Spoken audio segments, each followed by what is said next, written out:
Welcome everyone to the 2024 OAC AGM and Town Hall. I'm Patrick Lam, coming at you from Aotearoa, New Zealand, but here I am. And so just a couple of housekeeping things. Attendees can ask questions in the chat or can use the Ask a Question. At the end, there's going to be a Q&A period. And so we can, if you'd like, we can also, if you raise your hand, we can promote you to ask a question with video, but we'll get to that there. So we'll start the meeting with the formal AGM process, which we have to do every year. It's pretty quick, it's reading from a script, and Mike Penny will do that now. All right. Okay. So I've been asked to stress the entertaining value of this portion of the meeting. It is very entertaining, although it will be quick, and we should all enjoy this before I am replaced swiftly by AI. Okay, so good evening, everyone. As Pat has already said, my name is Mike Penny. I am the director and co-chair of the Ontario Alliance of Climbers. And on behalf of the board, I would like to welcome you guys to the 13th annual general meeting of members of the OAC. We have a short formal agenda this evening, followed by the town hall presentation and the Q&A that will focus on some of the OAC's current priorities, as well as other exciting initiatives taking place across the province. I will now call the AGM to order, and I will act as chair, and Tyler Coffin will act as secretary of the meeting. I will also appoint Jessica Best as the scrutineer for the meeting. The notice calling this meeting was sent to each director and member of record for the OAC by email on October 30th, 2024. There are present in person or by proxy at this meeting more than 5 members.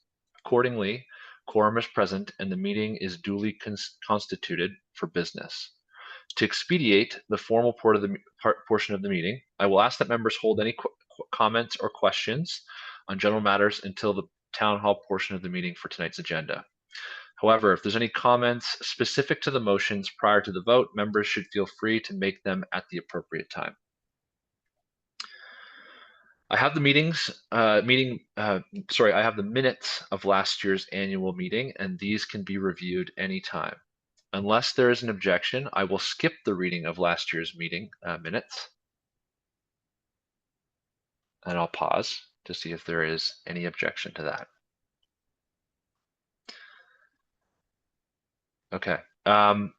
Before I continue, someone, Pat, Jessica, just make sure I cannot see any comments. So if there is any objections or issues along the way, please interrupt me. Okay. The final item of business is the presentation of the OAC's 2023 audited financial statements. We will provide a link to the financial statements in the chat for this meeting. The OAC treasurer will also provide a brief financial update during the town hall presentation that will take place shortly. Unless there is an objection, I will skip the reading of the auditor's report. However, in summary, the auditors have stated, in our opinion, I quote, "The accompanied financial statements present fairly in all material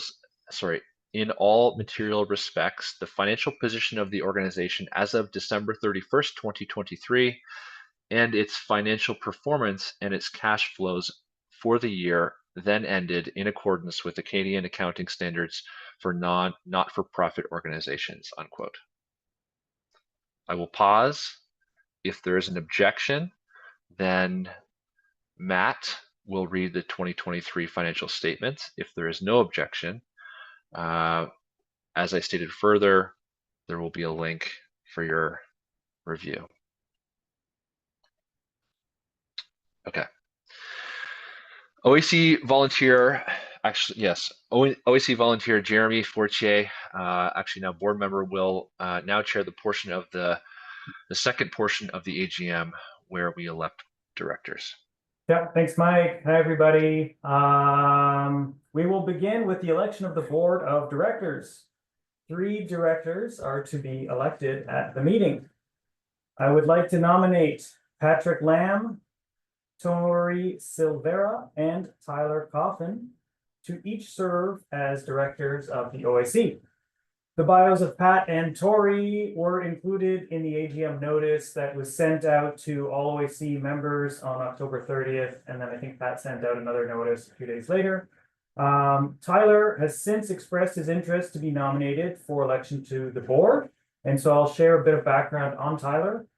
Tyler's been actively volunteering with the OAC since 2019. He began climbing in 2009, and it has remained a passion ever since. Whether it's clipping bolts, an evening at the gym, or finding that satisfying nut placement, Tyler finds joy in movement, quiet headspace, and camaraderie with friends that climbing brings. Based out of Guelph, where he lives with his partner and pets, Tyler works in the software industry, and while not climbing, Tyler enjoys hiking, camping, canoeing, and skiing. The 3 directors elected will hold office for 2 years or until their successors are elected or appointed in accordance with the OAC bylaws and the Business Corporations Act. All of these nominees are qualified to be directors under the OAC bylaws and have consented to act as directors. Are there any further nominations at this time? I'll pause. If there are no further nominations, then I will declare the nominations closed. May I please have a motion that these 3 nominees be elected as directors of the OAC? I motion. May I have a seconder? I second. Thank you. The bylaws provide for voting by a show of hands. And since we are meeting by teleconference, I will ask for any objections or abstentions. So I'll pause briefly.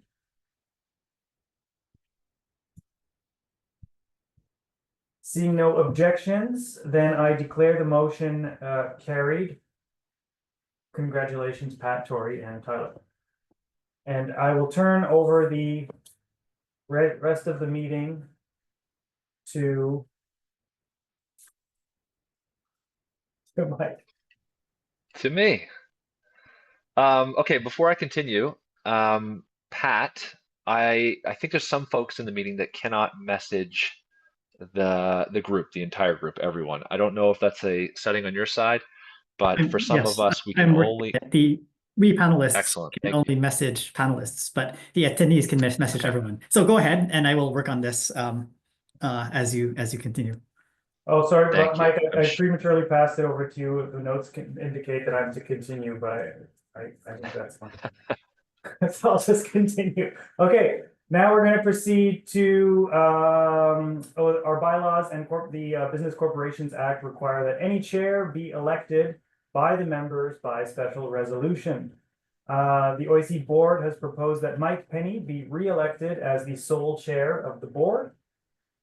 This motion must be passed by special resolution. That is a resolution passed by at least 2/3 of the votes cast at this meeting. May I have a motion for the special resolution of Mike as sole chair of the board? I will make that motion. And may I have a seconder? I will second. There you go. Thank you. I will now call for a vote on the motion. The bylaws provide for voting by a show of hands. Again, since we are meeting by teleconference, I will ask for any objections or abstentions.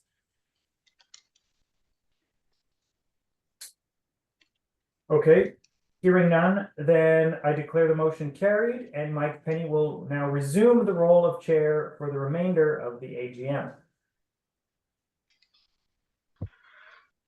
Thank you, Jeremy. Okay. We'll move on to the appointment of auditors. So the next item of business is the appointment of Peters Brown LLP as the OAC's auditor. So Peters Brown LLP is the OAC's current auditor. Can we have a motion to appoint Peters Brown LLP as auditor for 2024?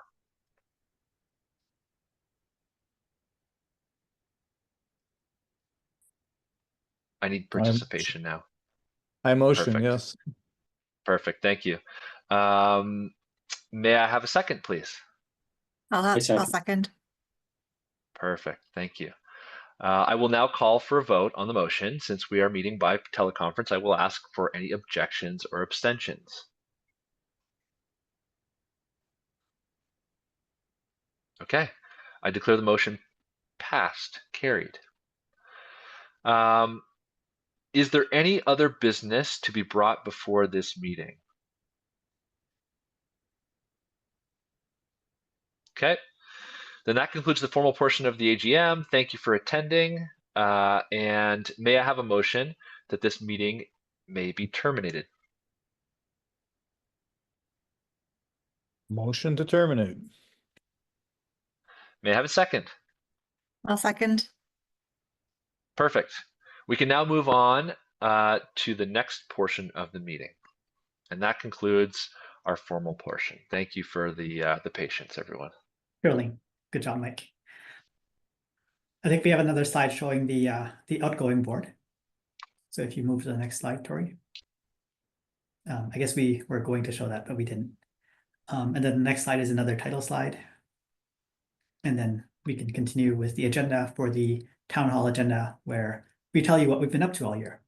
And so what we usually start with is the OAC Awards. So we recognize people's exceptional service to Ontario climbing. And so Mike will take care of that.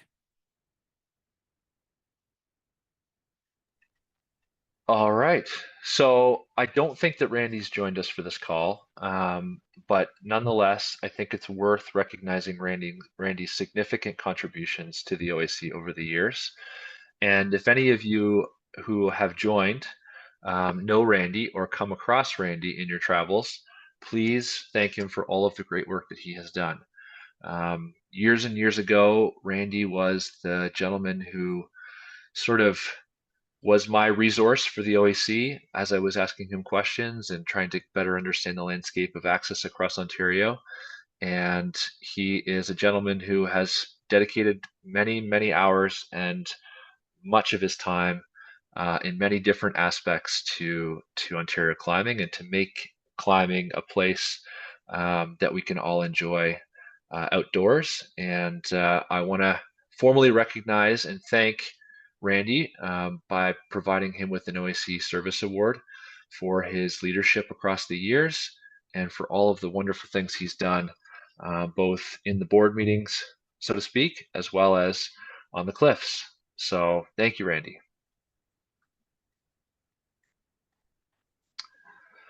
All right, our second OAC Service Award goes to David Irwin. And David has been, frankly, a breath of absolute fresh air for the OAC. I don't exactly know when he joined us, but it has been amazing to have him participate with us and to lead the charge in many aspects with the OAC. He has been instrumental in bringing on new volunteers, bringing back the Beaver Valley Climbing Festival, along with some other volunteers that you're going to hear from shortly. And we would simply not be the same without him. So thank you very, very much, David, for all of your work and contributions. All right, I think this is the last award we have, but certainly not the least of all the awards. And I don't know if Joe is on the line, but I will be sure to send him my own congratulations, which I've already done, but also a snippet of this video to let him know how famous he really is. So Joe has recently completed his, I wouldn't say lifelong goal, but certainly a goal that has taken him a very long time, which is to complete every sport route in the Northern and Southern guidebooks for the escarpment. And if you own either of those guidebooks, even if you don't own the Gus version and you own the Jesse version, it is a pretty monumental feat to have completed all of this, both the trad and the sport routes. Pretty special achievement. And if you know Joe, he's a tremendous gentleman that has an infectious energy and would gladly give you the shirt off his back. In fact, I think he must have given someone his shirt there, clearly. And so Joe's a great guy. Congratulate him if you see him. And on behalf of the OAC, we are providing him with an achievement award. Thanks, Mike. So Matt, next up we have the treasurer, Matt Gleason, with our financial update. All right, thanks, Pat. So just first piece of housekeeping. These numbers are all for calendar 2023. So does not include annual memberships in this section, although I think Pat's going to be talking about that later. Does not include the Beaver Valley Climbing Festival, although someone's going to be talking about that later as well. So we did have some changes to our cash flow in 2023. Revenue was 26% lower, expenses 19% higher. The main source of the loss of revenue was we had a single corporate sponsorship, which was a significant chunk of our revenue in 2022 that didn't want to continue working with us. Increases to expenses were mostly office expenses, so subscriptions like QuickBooks, Zoom, and we had an increase to our promotional materials as well. Something to note for the promotional materials, that is not an expense that we have every year because we would keep a stock of it. So this is for like shirt stickers, things like that. We don't need to restock every year. So this is 100% higher than 2022. That's just because we didn't need to buy any shirts in 2022, essentially. Next slide. Okay, so those numbers do sound scary, but our operating expenses compared to our liquid assets is pretty low ratio. So despite this change, no risk to insolvency, and that's also corroborated in the auditor's report. This loss is about 5% of our cash on hand, so definitely something noteworthy, but not a deal breaker at this point. The annual membership that we started January 2024 has already offset the loss in revenue from that one corporate sponsorship. So we're already kind of on our track to reverse some of the changes that we've had. And the last thing I'll mention that we are a nonprofit, so it's okay if we don't make a profit. Our mandate is to further access and the climbing community in Ontario. So if we have to spend money to do that, then that's fully within our mandate. I see a question in the chat. Can you say what company stopped its sponsorship? We do work with them still in other ways. So just to avoid dragging them, I think I'd like to avoid that. If anyone else on the board is opposed to that. Okay, fair enough. Yeah, okay, great, thank you. If you ask us personally, we might tell you, but we won't. Yeah, if you want to email me to state your curiosity, I might be willing to answer that. treasurer@OntarioAllianceForClimbers.ca.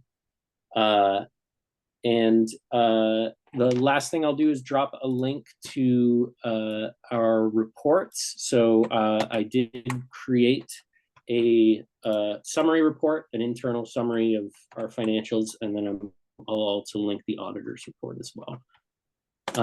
And I think if there are any more questions, we'll hold them to the end, or again, feel free to email me if you have questions after reviewing that report, because I do like graphs and talking about numbers. So would be very into that.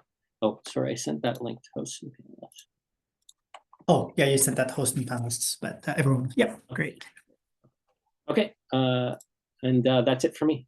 Yeah, thanks so much, Matt. I think people generally maybe don't look at these things. It is, I feel, an important part of our reporting to the community. So I would encourage you to look at the summary report. Matt has done a good job summarizing the money that we've taken and spent in more detail than he has in this presentation.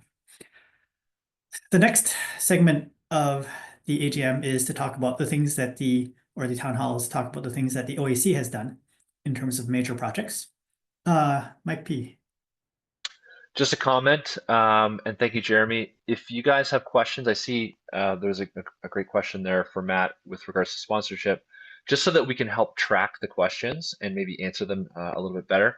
For those of you who are attending, if you can, use the Q&A. It will just help us ensure that we're answering your questions and not missing anything. All right. So we've talked about this for a long time, but Dave Irwin, which we rightly recognized with the service award, was really the inciting factor in getting this over the line and getting it started. And the other inciting factor was the loss of the corporate sponsorships.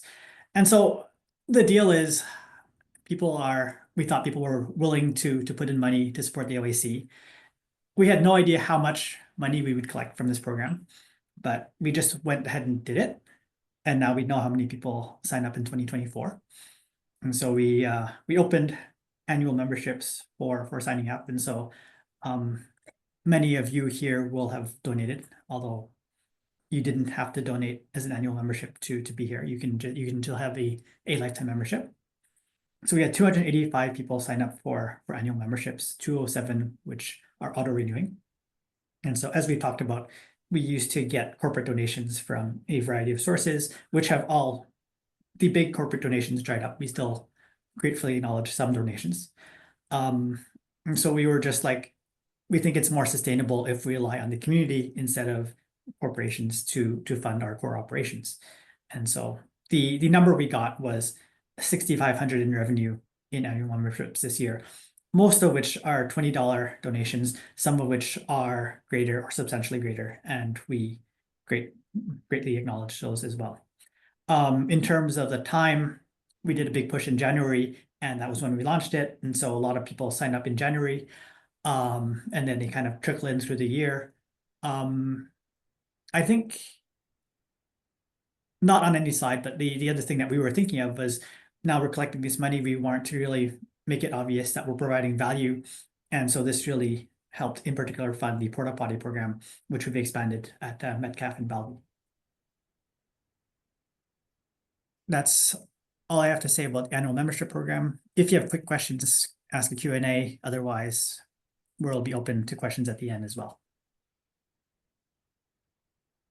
All right, gang. So I get to do the fun slide, which is report on the Beaver Valley Climbing Festival, which was this past August. I have to say it was pretty fabulous, especially considering I think I was the only person or one of two people on the organizing committee who had even been to a Beaver Valley Festival in the past. And when I went, it was like 2016 or something like that. So it was pretty amazing. Really good turnout, and we had a lot of fun despite a lot of rain. So here's the results listed on your screen for you. We did 3,800 in profit after expenses. So that's really cool. All of that's going right back into access efforts. We had some really incredible sponsorships, especially notable being La Sportiva, who was our headline sponsor for the festival, but also Rab, Petzl, Patagonia, Black Diamond, Wild Country. There were tons of really amazing sponsors there. About 100 attendees, which is pretty cool considering it was like torrential rain and there were thunderstorm warnings, thunderstorm warnings and tornado warnings. So yeah, I'm pretty stoked about that. 96% of the attendees noted in a survey that they were satisfied or very satisfied with the festival. And the number one negative feedback point was that it rained a lot, which was true. It really did rain a lot. So hopefully next year we can order a weekend with no rain. So next steps are to iterate on what was successful this past year, which was a lot of it. And it kind of, in some ways, we were building it from the ground up. So I'm really proud of what happened. And Dave, Irwin, and Jeremy were like super instrumental in that. So yeah, huge gratitude to them. We'd love to expand on the climbing meetups and clinics that are offered. So there's more community connection there. Secure some core volunteers. So if you are in this call or you know someone who isn't in this call and they might be interested in volunteering with us next year, we need more volunteers, especially organizing committee volunteers, but also like weekend of. So please hit me up or hit Jeremy up or any of us connect with us for that. We'd love to expand the festival. to be about 200 attendees next year. Just a cool doubling of the attendees and raise even more money. So next year, again, it'll be in August. So I hope you guys can all make it. All right.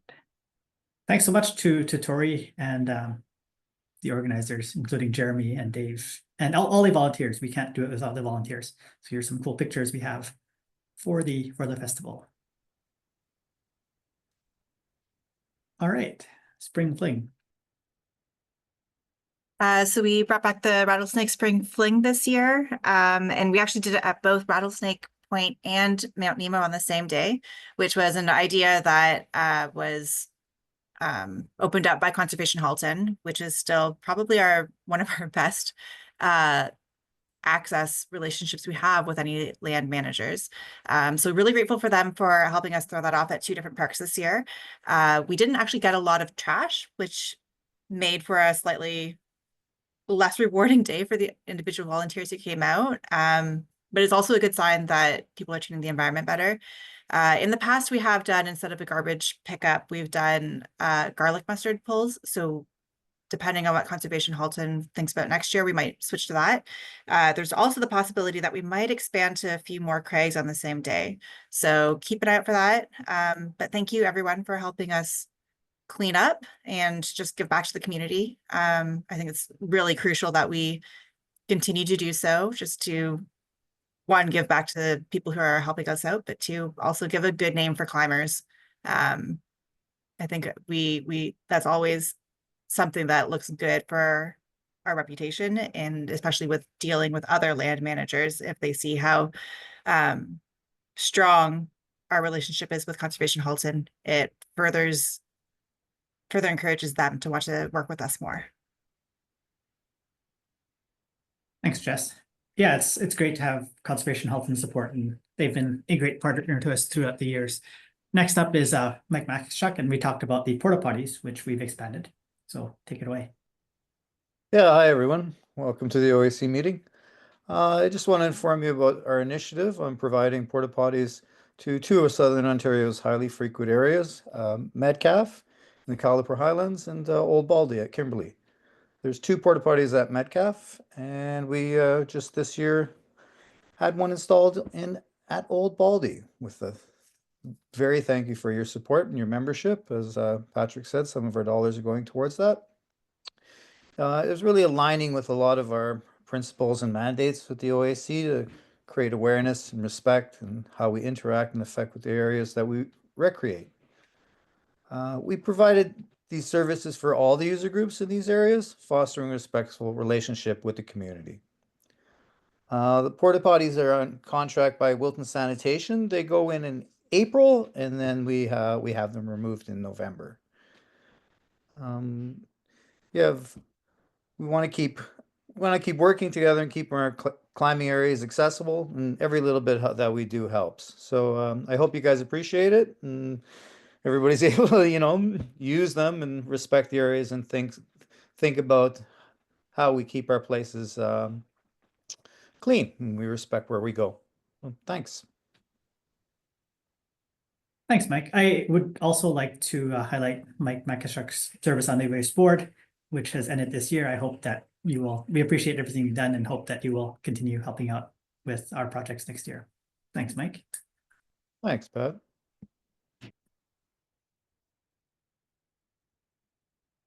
All right, so next up we have updates from Southwest Ontario, which is where many people are from, although we're very conscious that that's not everyone that is even on the call.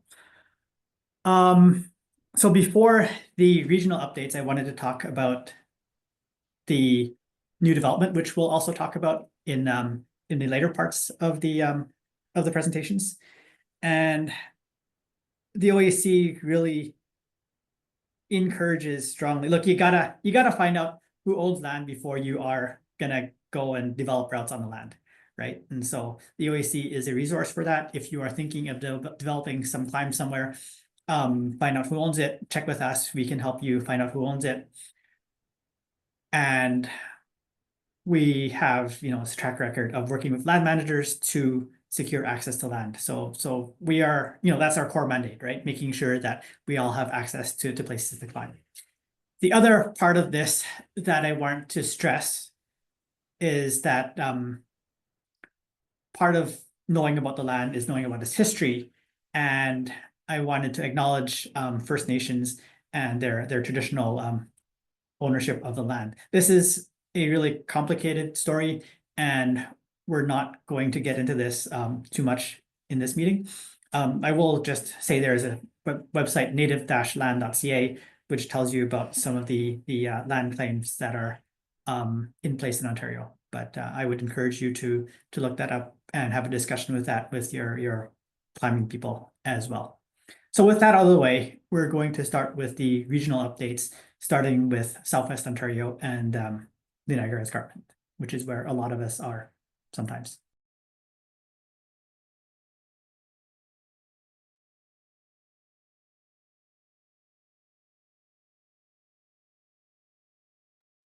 Hello, my name is Ali. I'm the Niagara Glen portfolio manager.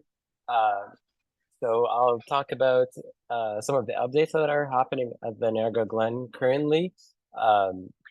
Starting with the guidebook.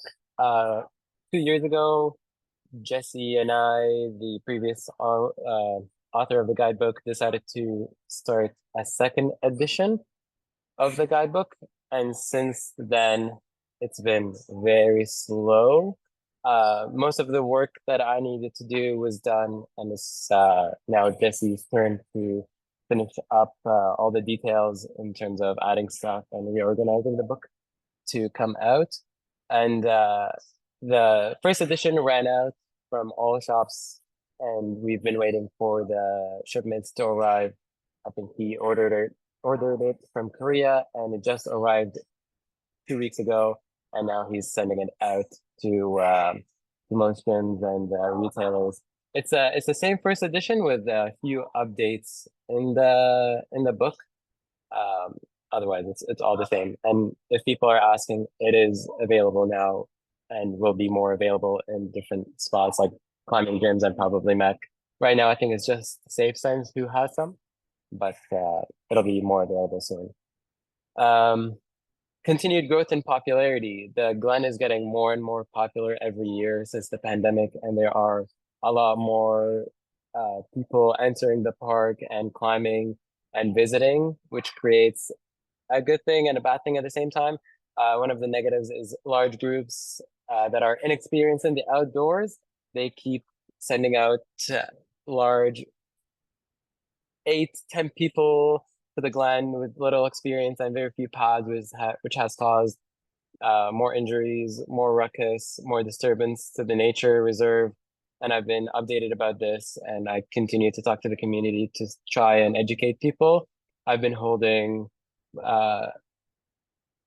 workshops towards introducing people into bouldering, teaching them about etiquette and rules and expectations and things to look out for in their first time. And I've done it throughout a few climbing gyms in the GTA. And in the last few months, I think it's helped because the rangers have told me that the groups are behaving a lot better and are being more careful.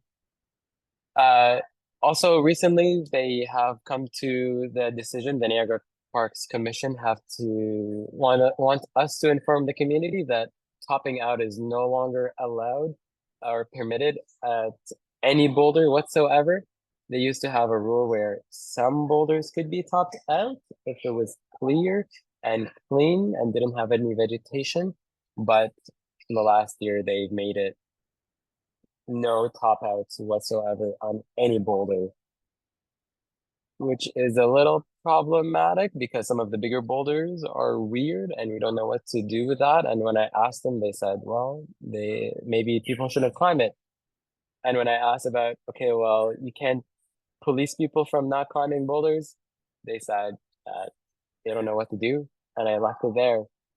I'm not sure what happens now, but topping out is not allowed. And I continue to tell people don't top out anything and stay clear of big boulders that you can drop off of. Next is cleanup day. On the positive note, we had a cleanup day a couple months ago. It was supposed to be in collaboration with the Arc'teryx, and we had set a date on a weekend. And on the Friday, it said that it was going to rain, so we postponed it to the week after. And because of that, I think less and less people showed up. And Arc'teryx pulled out of the event anyways, so it mainly was just me who did the work in providing the garbage bags with the Niagara parks. But it was nice enough that few people showed up and they did amazing work. We cleaned a lot, brought a bunch of garbage bags full of litter, which was an excellent time. And Arc'teryx still gave me some prizes to go out to the people, and they were super happy with how it went. Yeah, I think that's mostly what's been going on. I'm trying to do more and more workshops in the future to educate people and try to get the word out about no topping out a little bit more clearly. I'm waiting for a better response from the Niagara Parks to why we can't top out, so I have a better explanation to all the climbers towards why we shouldn't do it. All right. Thanks so much, Dave. The name is Dave, but it's Ali, of course. I just read the text. All right, so I'm up next with the turtle, which is on the next slide. So again, the turtle's been open for a few years now, and I've been communicating with Mike Sheehan, who's the guy who walks around Nemo and the turtle all the time and gets us also interesting stats about how many people are climbing. So things are good at the turtle.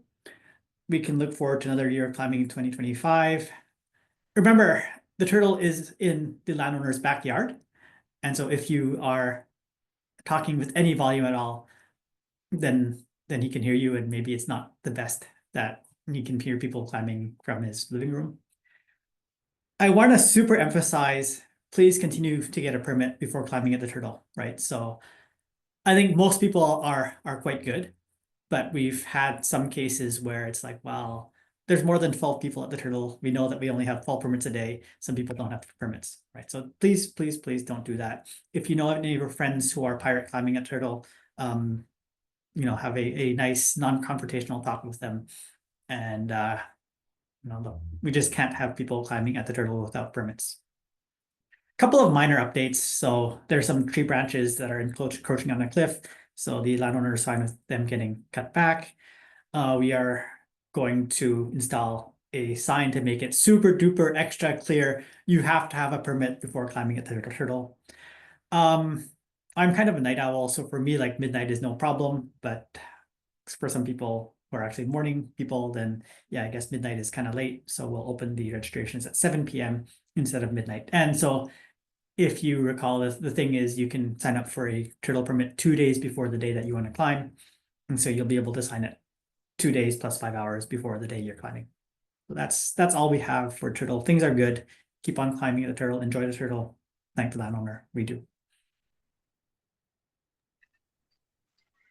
Next up, we have Mike Penny again with the DG and Lion's Head updates.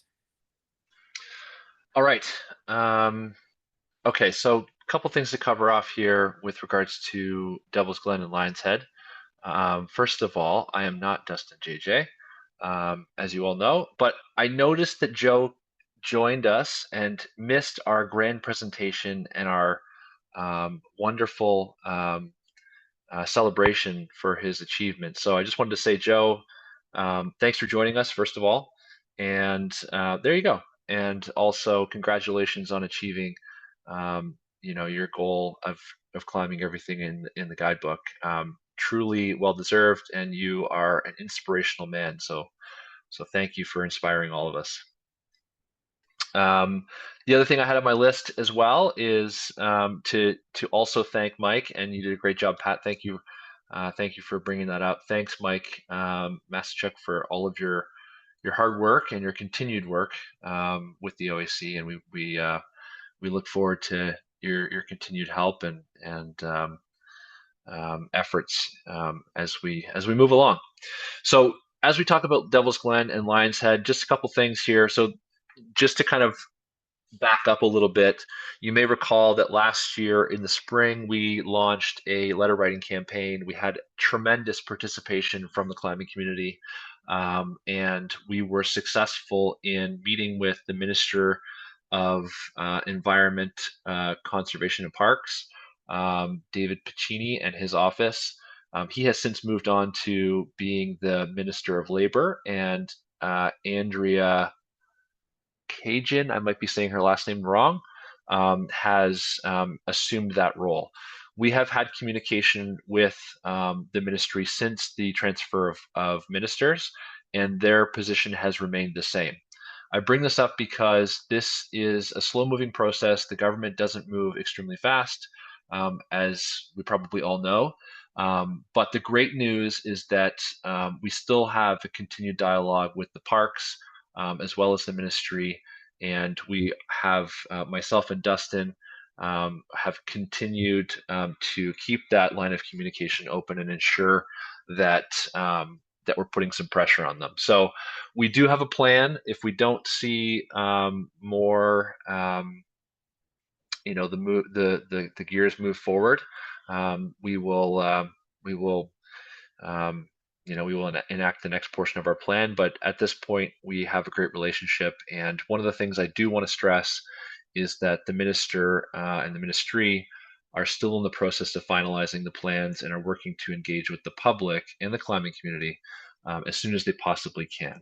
So they are making progress. They understand that the community is eager, and they understand and appreciate our patience as they go through this. The last thing I want to say, one more thing, Devil's Glen. As you can see on the right, this is a photo by Dustin himself, I think actually around Halloween. I don't think that's a regular climbing outfit. I think that was a Halloween specific outfit, and doing the bat hang and maybe being a bat, I'm not sure. But in any case, please climb here. So Devil's Glen, it is open to climbing. Please climb here. There is some misconceptions that the climbing at Devil's Glen is closed. It is not closed. It is not closed within the park. It is not closed outside of the park. And to reiterate, that cliff is half within the park boundary, half on Crown land. Please climb there. The second portion with regards to Devil's Glen is if you receive any disturbing run-ins with anyone at the cliff, please report those to the OAC and report those to the OPP. It's very important that we have that we continue to document instances where we feel unwelcome or harassed, and I will leave it at that. The last piece I will talk about is Lion's Head. Lion's Head, again, is under the purview of Ontario Parks, and my comments with regards to continuing to work to enable climbing within the management plan for both Devil's Glen and Lion's Head is ongoing. Devil's Glen will be the first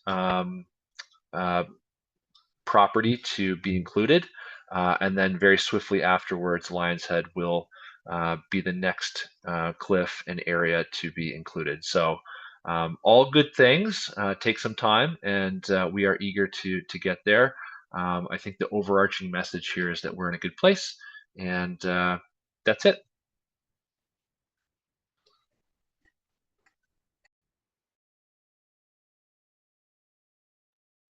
All right. So then I think Jeremy is up next with an update on Eagle's Nest in Bancroft, which is also exciting news. Well, I don't know. We're working on it, is I think what we can say. Thanks, Pat. Yeah, so Eagle's Nest in Bancroft. For those of you who don't know, Bancroft's about 2.5 hours west of Ottawa. So the cliff is right in town, and it's privately owned by across multiple lots. So there's a plaza, and there are multiple lots of all the different plaza, I guess, like businesses that are there. And the cliff is right behind the plaza. So 3 of the properties have no climbing, no trespassing signs that were put up the last couple of years, I would say. And that affects a large portion of the cliff. So we've been exploring multiple options to try to secure climbing access there. I think we've been in touch with the town of Bancroft and to consider purchasing the land, but that's a really complex option because it would require severing the cliff from the lot. So if you can imagine a plaza with like, I think there's a chiropractor's office there. Then behind the plaza is all the chiropractor's land, and then it would include the cliff. So if we wanted to secure access, we would have to sever all of the different plots of land that have that are connected to the cliff. So it's very complicated, would be super time consuming and really expensive. And that's even assuming that the landowners would be interested in selling or severing their lots. So an easier option, but still a bit complicated, but that we're exploring is leasing the cliff portion. And it seems to be a more feasible option that we're really trying to make headway on now. So I think like the value proposition that we're trying to present to the landowners, who I should have started with, is like the reason why there are no trespassing or climbing signs. We don't really know, but it's probably because of concerns with liability issues, or maybe simply they just don't want people trespassing on the land. But what we're hoping to propose to landowners is that we could lease the cliff portion of their land. And if we did that, we would be able to secure third-party liability insurance on the cliff portion, which hopefully then would, address any concerns that landowners might have about liability. The other thing we could offer is contributing towards property taxes, like proportionate to the amount of like the cliff portion of the land, and also contribute towards annual maintenance. So that could include things like snow plowing the parking lot, because it is a full year cliff. There's ice climbing there, sport climbing, and trad climbing. And then to try to potentially limit the number of climbers there, we could explore having a permit system similar to the turtle that we talked about earlier, whereby climbers could also sign a waiver, which would further limit landowners' liability. So that's the proposal, or the options that we've come up with. And in terms of next steps, we've not discussed this with any of the landowners, but we have discussed it with the ACC. They would be the Alpine Club of Canada. They would be interested in partnering with us on this because there is full four-season climbing in the area. So we would approach the landowners, like us and the ACC collectively, probably starting with a letter, to gauge their interest in this option. So we'd lay out the potential of the lease option, the liability insurance, the supporting towards contributing towards property taxes and annual maintenance, etc., just to gauge landowners' interest. Because if they're not interested at all, then we're kind of dead. But if we can get them interested in working with us, then that would be the first step. Then subject to their interest, then it would be about negotiating, like how much money do they actually want? Like what would make it valuable for them to do an agreement with us? So we negotiate the annual lease and maintenance costs with them. Ideally, we could do that over the coming winter. And then depending on what the total cost would be across all of the properties, we would have to bring that to our respective boards, the OAC and ACC boards, to review the costs for approval. So for example, if the cost across 3 properties, including insurance and maintenance and all that, was like $10,000, so potentially $5,000 for the OAC and then $5,000 for the ACC, we'd have to determine, the cost benefit analysis. Is it worth it to our members to pay that annually? But we could also explore doing it for 1, 2 to 3 years and then reviewing that afterwards. So without getting ahead of ourselves in terms of thinking about the cost benefits of the cost themselves, the first step is really just to gauge interest from the landowners. So we hope to do that this coming fall or early winter. Yeah, thanks, Jeremy. This has been a pretty involved project, and we've certainly had help from lawyers who don't give us advice but give us legal information, and we hope to have better news going on next year. Continuing to move out from the the center of the universe, we're going to continue with Ottawa, and Derek is going to provide an update about Ottawa. Hey folks, I'm going to give an Ottawa update from Kingston about Madawaska, so kind of Ottawa area. Yeah, so been a ton of ongoing crag development up in this part of the province. Again, it's mostly been up in Madawaska around Kielbasiewicz, but also North Frontenac. So I think we've got like 50 plus new sport routes and trad routes and around 60 or more new boulders this year. So it's been a pretty productive year for sure. Puts us around like 340-ish rope routes in the region in Kielbasiewicz and easily 400 plus boulders. And the boulders are just going to keep going. Sullivan Lake, the Hollow, Battery Lake. These are some new crags that have really grown in the last year. All right, Tori, can you go to the next slide?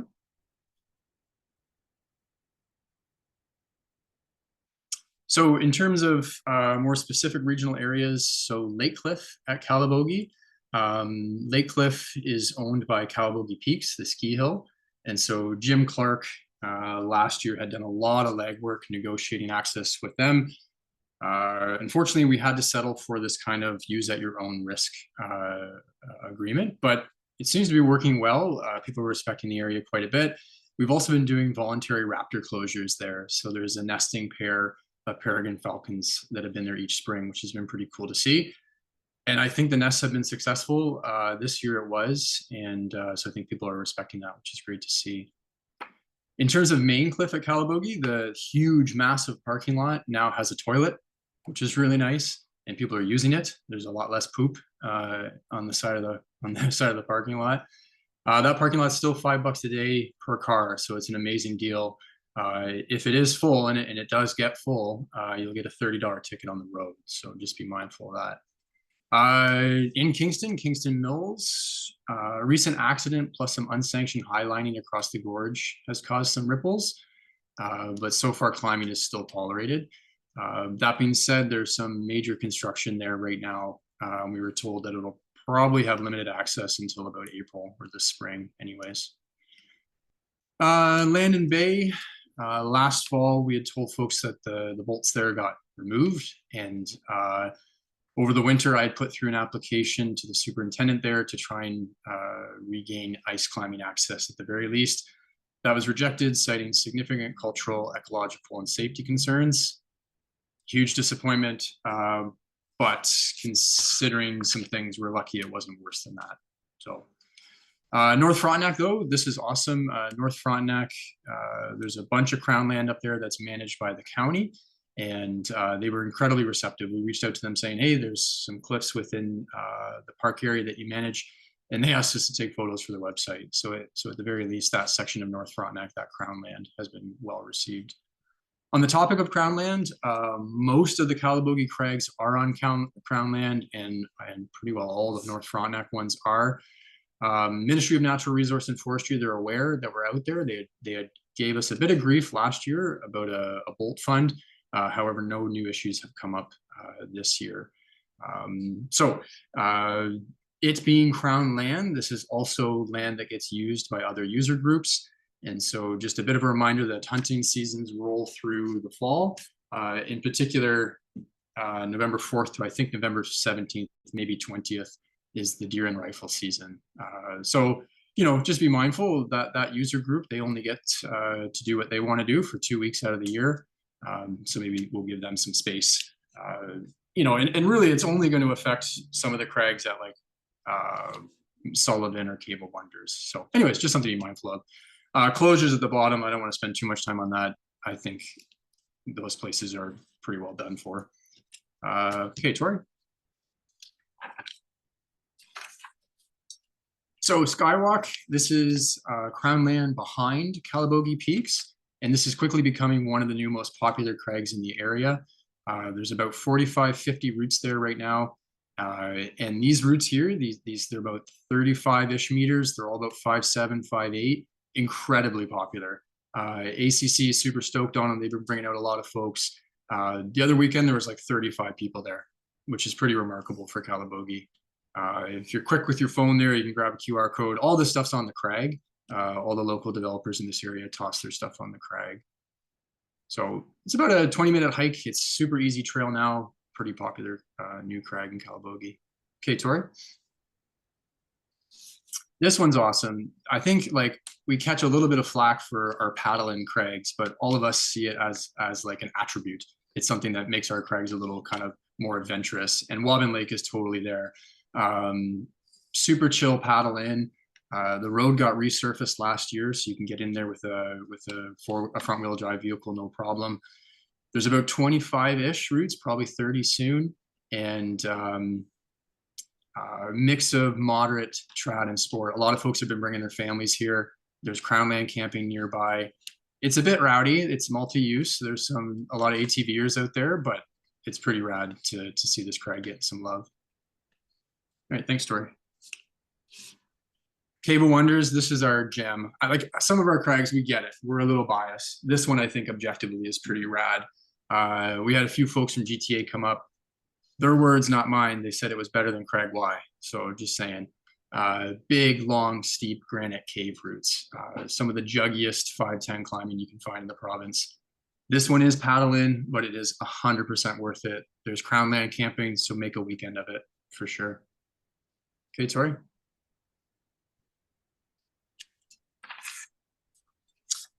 This one's kind of cool. This one's flown. Oh.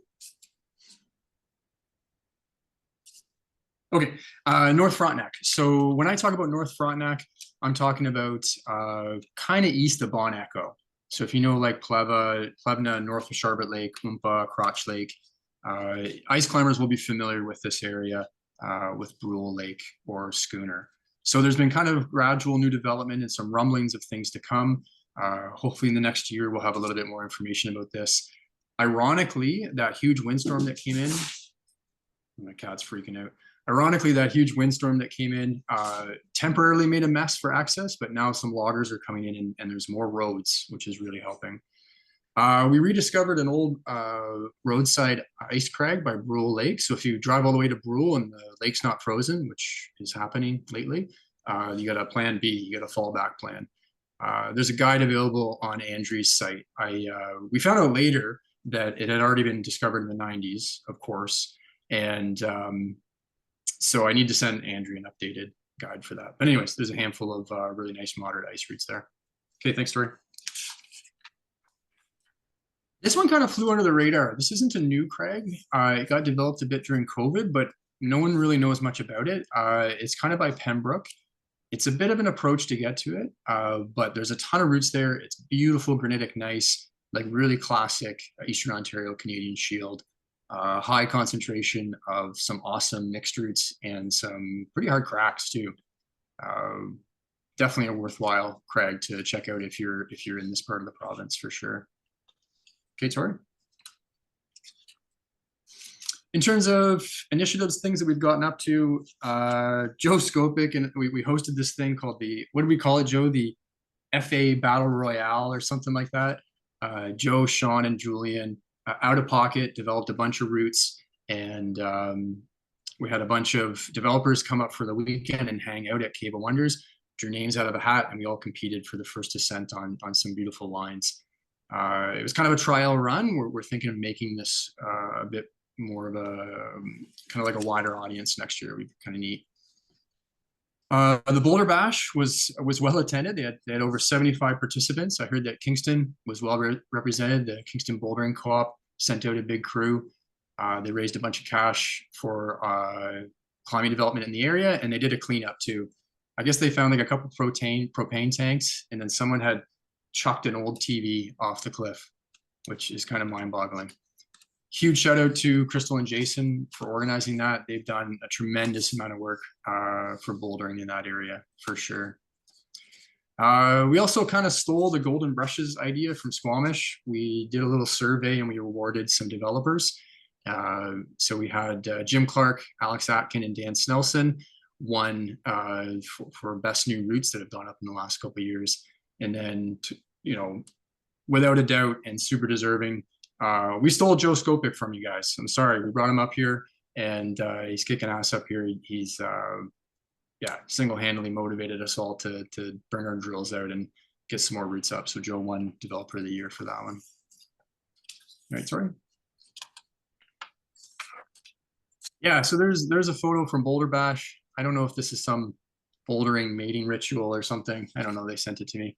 And then we've got the golden brushes that we gave out. So there's Alex and Dan there, and unfortunately Jim wasn't able to make it to grab his, but we made sure he got it. Okay, if you want any more information, check out Ottawa Care Crag on Facebook. Alternatively, go to Eastern Ontario on the Crag. All of us put our stuff up there pretty quick. A couple Facebook groups, you can get a bit of information, but honestly, reach out. I mean, like guys like me, Jim Clark, Joe Skopec, Alex Atkin, Dan Snelson, tons of guys up here developing. Crystal and Jason, if you're into bouldering and want to come up for a weekend, the more the merrier. There's lots of lichen up here. We can use an extra set of brushes for sure. And then I think I've got one more little sneak peek here. This is something Alex Atkins has been cooking up. So some big things to come in the area. Hopefully we got some news about this in maybe in the spring for you. All right, come up to Calabogie, come up to Eastern Ontario. We got some gems up here. It's not just ice climbing up this way. Thanks all. All right.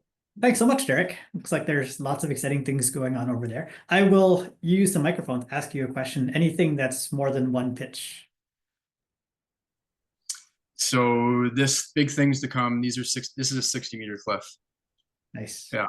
Yeah. Some multi-pitches coming in. Yeah, so it's really good to get some input from places in Ontario that are not GTA, and there's lots of granite and things to climb there. Next up we have, even getting further, Sudbury region. So we have Marco and Laura giving the updates there. Hey everyone, just Marco from Climb Sudbury. We kind of run the website for those of you who don't know. It's just a free online guide of what we have here in the area. Small scrappy crags around town and a few bigger ones a little further away, but we try to maintain them through the site and as much development as we can in the area as well. Tori, if you want to go to the next slide, please.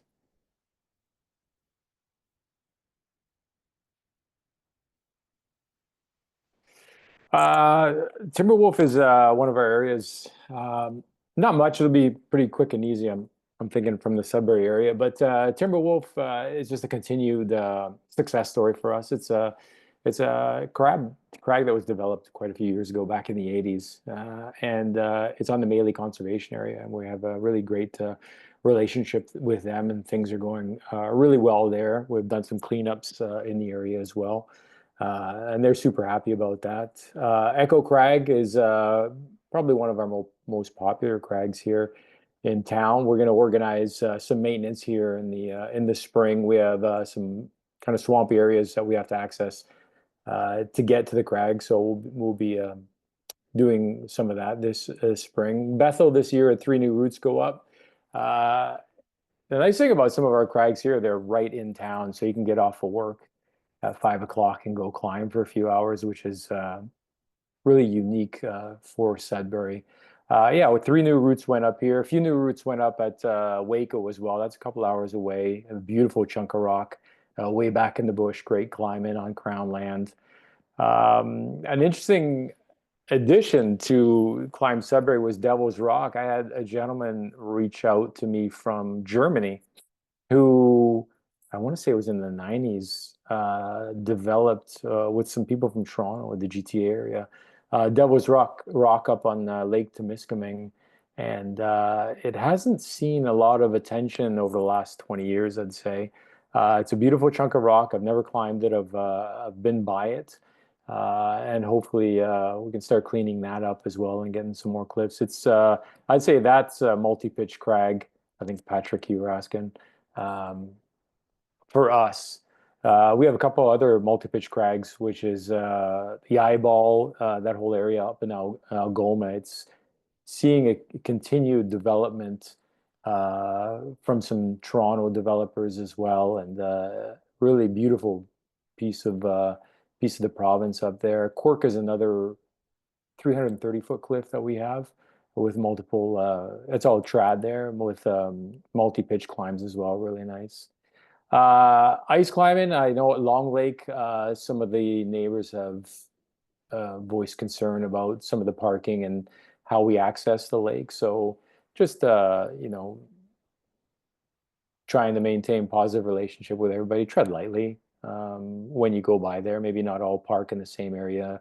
Obviously, no blocking of driveways. We did lose a crag this year, Massey, which is a beautiful ice climb.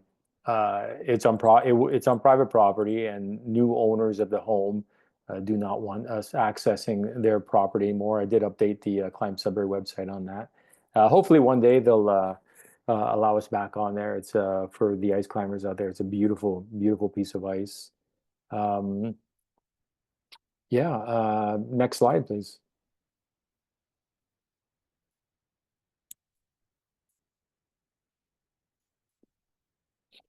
Community initiatives. Yeah, we have a beautiful local climbing gym. I lived in Sudbury for about 6 years before the climbing gym opened here. And they have, it's really nice to see the climbing gym work with the outdoor community as well. And if you take some of the courses there at Aric, actually some of the money from the courses will go to Climb Sudbury. And that goes directly to maintaining the website and also any local hardware, any maintenance costs that go towards the community, which it's great to see. It's great to have that relationship even with a gym. We do raise money selling T-shirts as well, and again, it goes for development and the website. And if you don't follow Climb Sudbury on Instagram, I just posted today. We have new long sleeve shirts coming out. If anybody wants a new climbing long sleeve for the colder temps.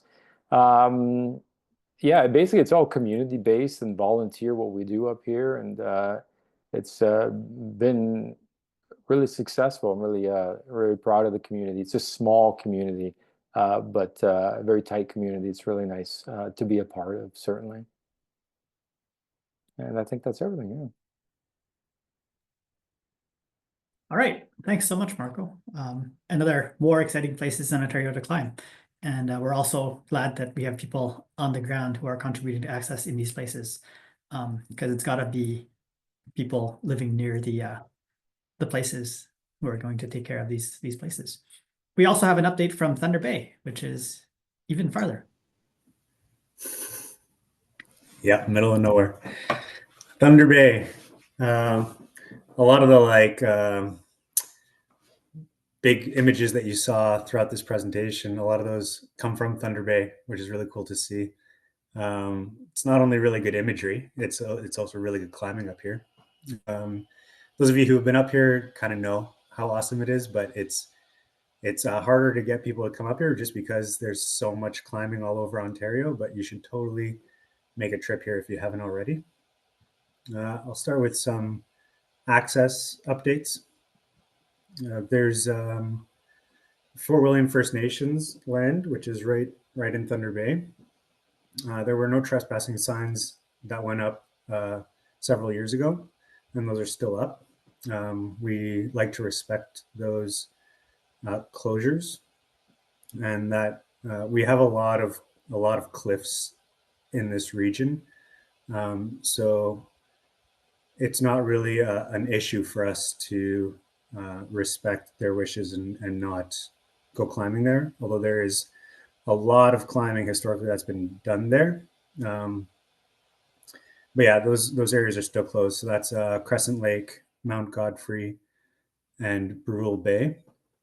Although there's like a fee station hut, because there's also like a tourist area there where people can drive up and go see a beautiful lookout. And so there's a little fee station with a hut that somebody's hanging out in to take in those fees. And what I've outlined in my book is that people should just ask, which is what we've done forever around here, is you ask, and if they say that you can go in, then you can go in.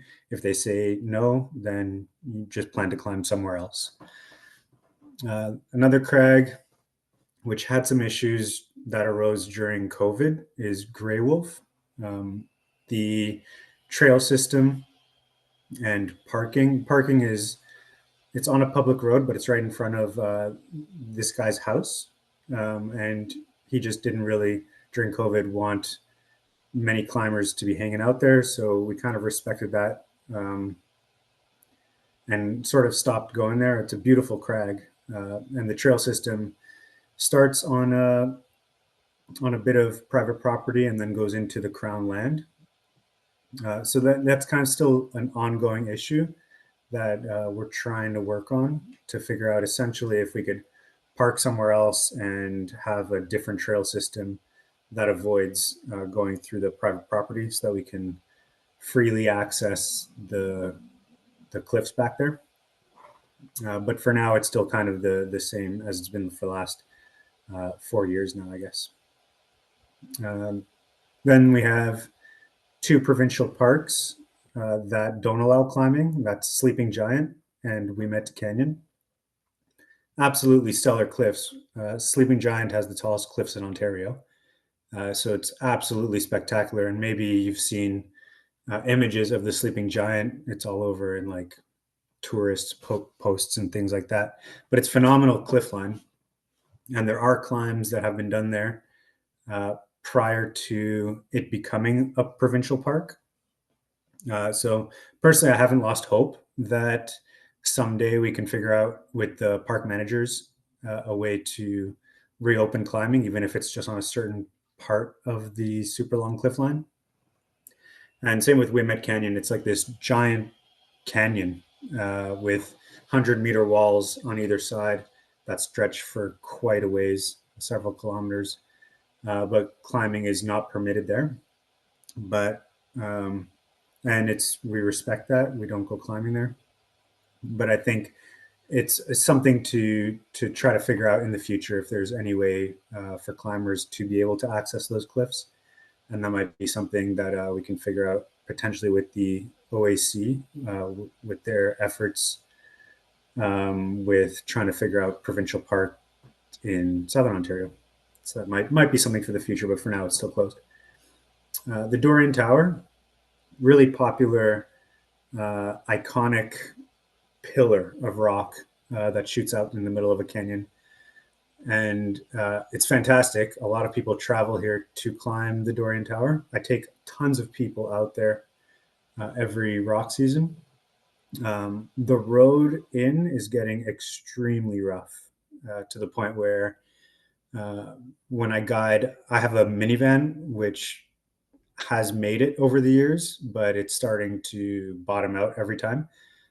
So I've started to have to rent a truck each time that I go in there to guide people. So that's just kind of something to be aware of. If you're going to climb the Dorian Tower, the road is extremely rough now.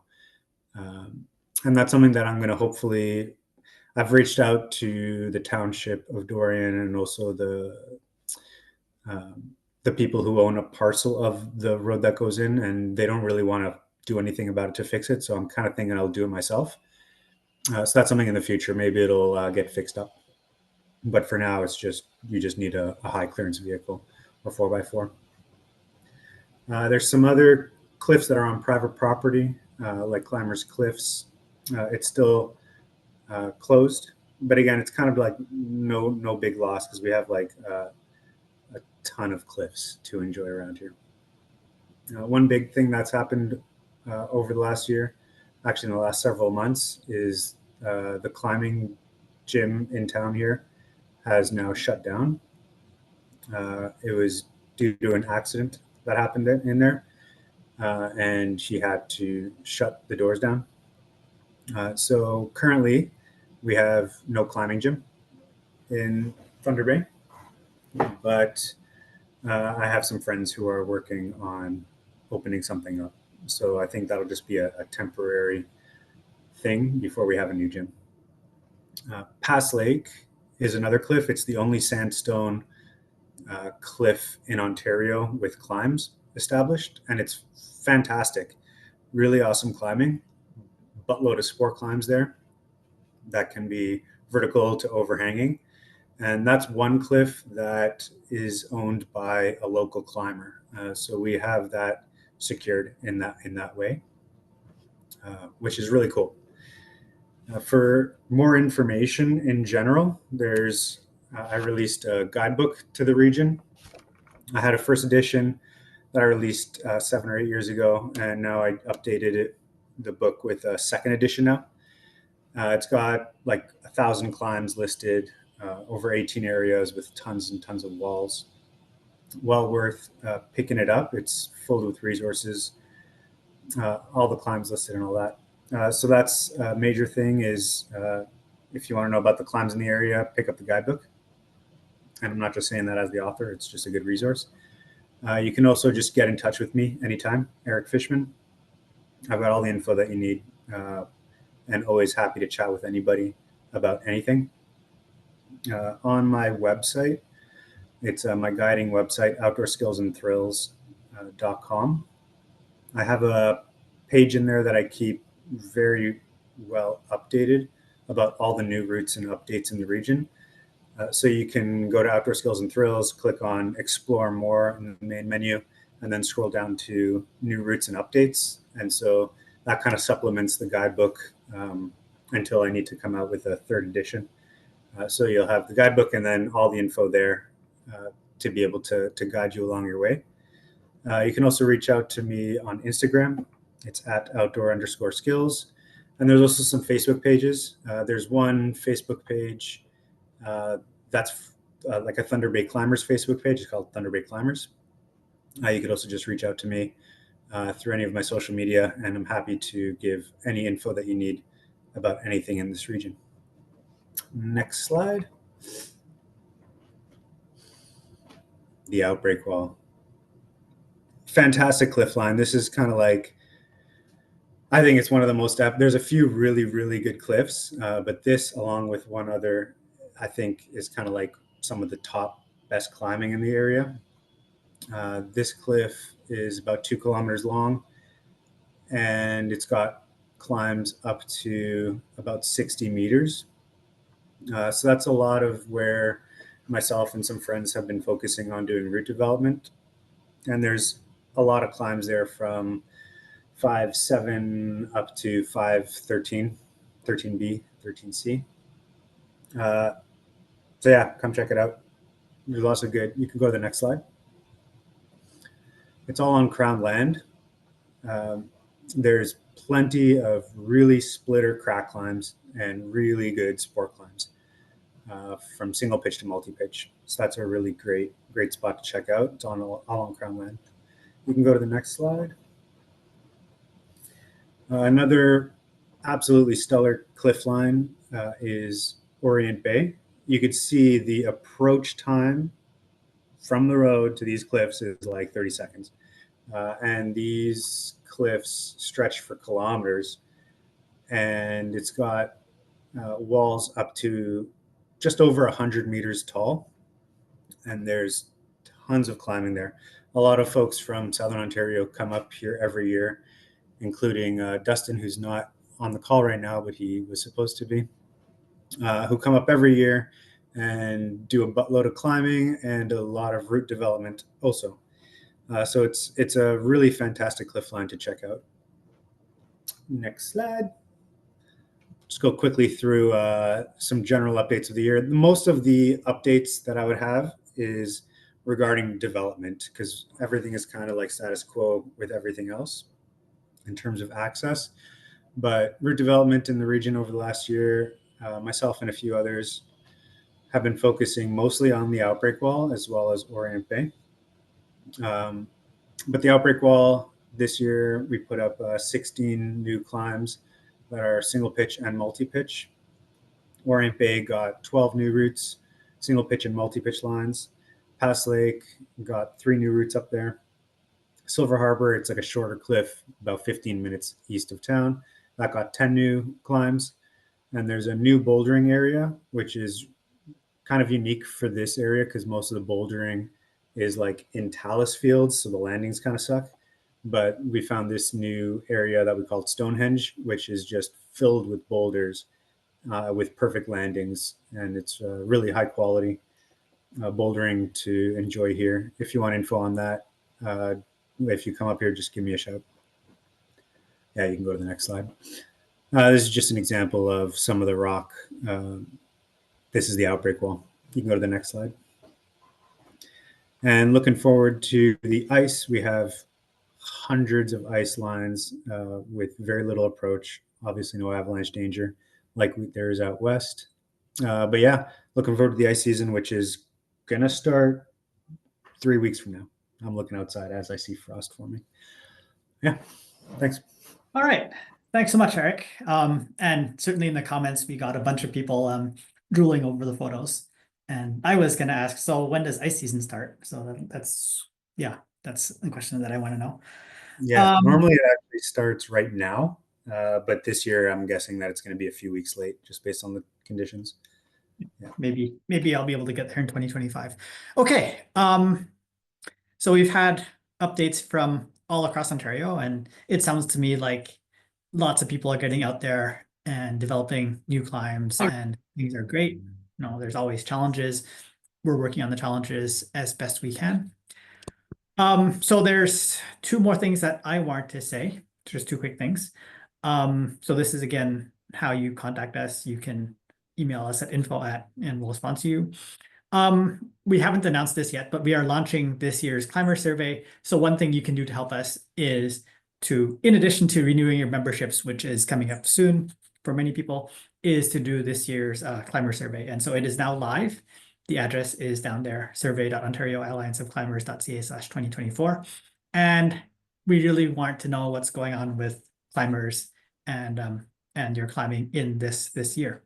Yeah, Dustin, do you want to say anything? Sorry for being late. Hi. Hi, Dustin.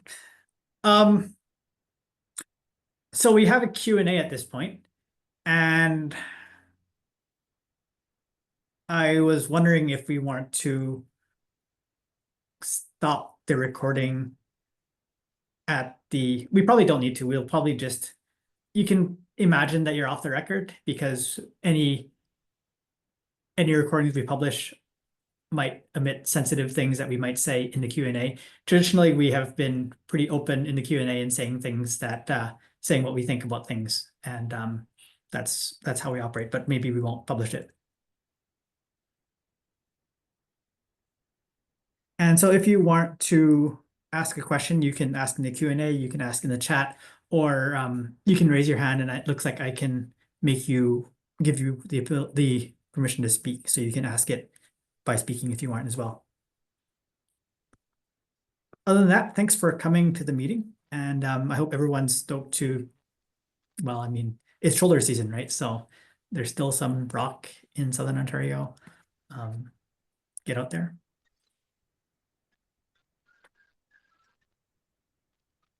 Yeah, while everyone's forming their questions, I'll just pile on and say thank you for joining. Those of you who joined and took time out of your busy schedule, we appreciate it. And if you don't have any questions at the moment, but you have questions for us afterwards, or you think of something, feel free to reach out to us. Pat has, actually Tori has shown the email there, info@Ontario Alliance of Climbers. And you can always send us an email, and we'd be happy to chat with you. One other thing I will thank also Charles Cumberland and Dave for putting together this slide deck, which made it really easy to host this meeting. I didn't have to prepare anything. So thanks to them as well. The OAC is volunteers, and so we are always looking for more volunteers to participate as well. Please. It's fun. Go climbing with cool people sometimes. If you want to visit New Zealand, let me know. It's just that pesky flight. 24 hours. But there's Crags, and there's I guess it's Northern Ontario too, right? You go to, sometimes people go to Crags just so that they're not going to specific Crags, just so that they're not the only ones there. I will say that I did for the first time visit the Eyeball this year and was thrilled. It was very cool. It was very cool to see beyond the potential beyond the escarpment, and to see a small community of folks around the Sudbury area that are certainly not motivated primarily by that cliff, but by many cliffs that are in the area, and really exciting to see, and exciting to see all that potential out there. And there may have been some additional routes that were added during my visit. Dustin says you should go to Thunder Bay. Maybe I'll go there next December. Possible. Yes, come.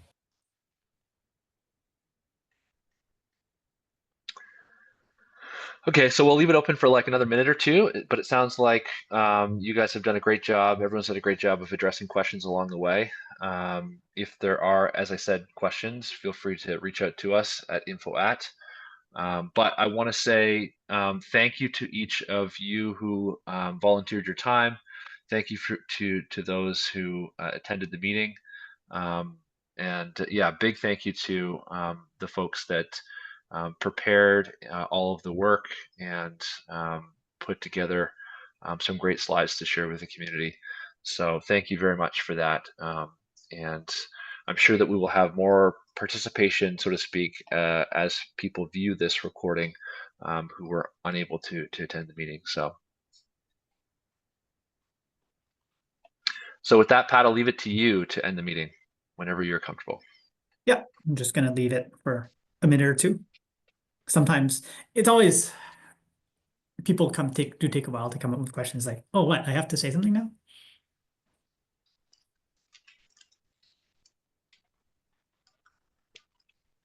Kind of uncomfortably long silence is what I go for when I teach. You know what they say about uncomfortably long silences, right? That's how you win a negotiation. The person that speaks first loses.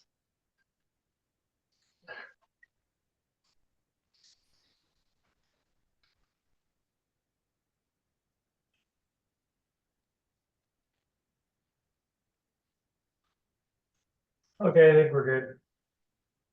Yep. All right, good. I will call it there and see you out there at the Crag. Thanks, everyone.